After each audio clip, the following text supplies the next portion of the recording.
Now, the rest of the story.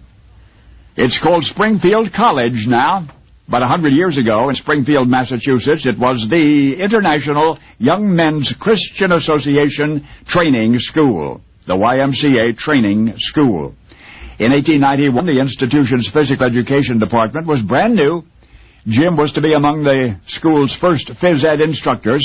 He was interviewed for the position in the office of Luther Gulick, school director. He was asked to tell a bit about himself. There really was not much to tell, said Jim. He was Canadian-born, a graduate of McGill University and Presbyterian Theological College in Montreal. Jim had also served as a director of phys ed at McGill. Director Gulick smiled.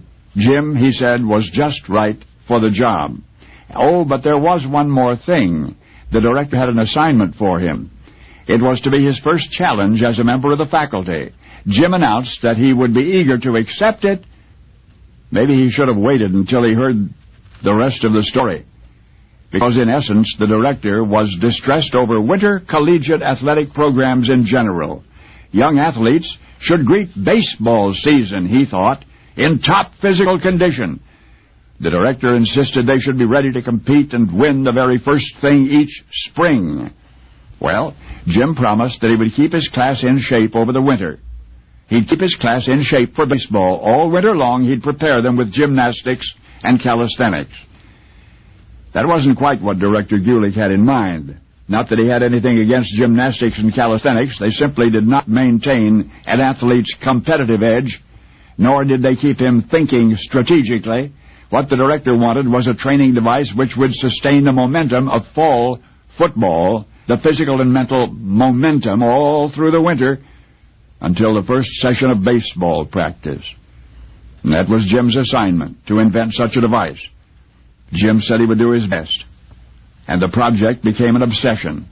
He racked his brain to create an organized athletic activity which not only met Director Gulick's requirements, but also could be performed indoors during the worst of winter weather. And that very winter Jim succeeded. And the basic guidelines he established back then have remained essentially unchanged to this day.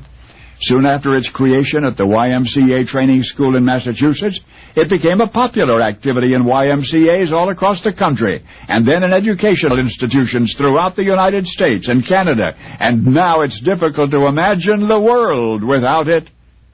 And it all began that winter more than a century ago, when a fledgling phys ed instructor set out to bridge the athletic chasm between football and baseball in his school's small gymnasium.